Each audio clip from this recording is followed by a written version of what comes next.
I don't want to cover politics on this channel, but it seems like politics is covering the world, so here we are. Fresh off his second assassination attempt, Trump is calling out his ops, and the only thing missing now is a diss track. The former president, who's often been criticized for being out of touch with the normal folk, is now garnering 50 Cent levels of street cred as he lives out the lyrics of a Tupac song. All jokes aside, something is wrong with the world when former presidents are being targeted, and it's barely a subtext in the news cycle. In case you've been living under a rock, former President Trump has now brushed off his second assassination attempt in only 3 months. On Sunday, August 15th, while golfing in West Palm Beach, Trump was apparently the target of another assassination attempt. The would-be gunman, Ryan Wesley Routh, was arrested without incident. Around 1:30 that afternoon, the Secret Service alerted local authorities about multiple gunshots. According to Palm Beach Sheriff Rick Bradshaw, a Secret Service agent that was stationed one hole ahead of Trump spotted an AK-47 style rifle sticking out of the fence at the golf course. The agent immediately engaged the person holding the rifle, and that's when Routh fled in a black Nissan and was later apprehended down the road. Keep walking!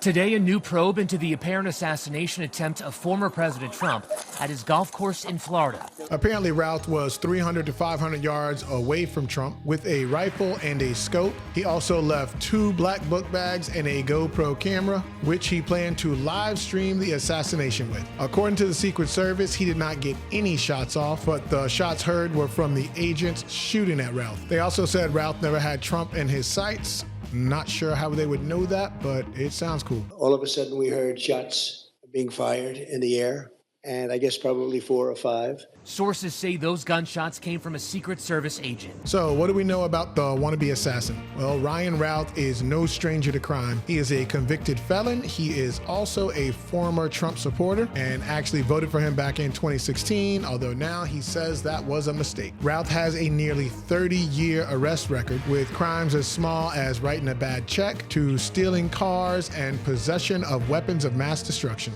That last charge makes him look like, I don't know, something like Saddam Hussein or something. But he did have in his possession what was called a binary explosive with a 10-inch detonation cord and blasting cap. Back in 2002, he also barricaded himself inside of his business with a semi-automatic rifle and had a 3-hour standoff with authorities before surrendering. Now, what is really shocking is we've gone several years without any real assassination attempts on presidents or former presidents, at least any that they've told us about and made public. And now you got kids crawling on top of roofs and popping off shots, or this guy hiding in the bushes at golf courses planning on live streaming the whole thing. I remember when you had to be like an ex-Marine with Jason Bourne skills to get anywhere close to the president. Now it seems like any wahoo with a few hours to kill and some caffeine can literally shoot his shot. Makes me rethink the whole write me in bro thing. And it's not that people didn't think about trying to kill other presidents, it's just that they didn't get very far. During Barack Obama's tenure as president, there were over 10 assassination plots. But the closest anyone got was shooting at the walls of the White House when he wasn't even there.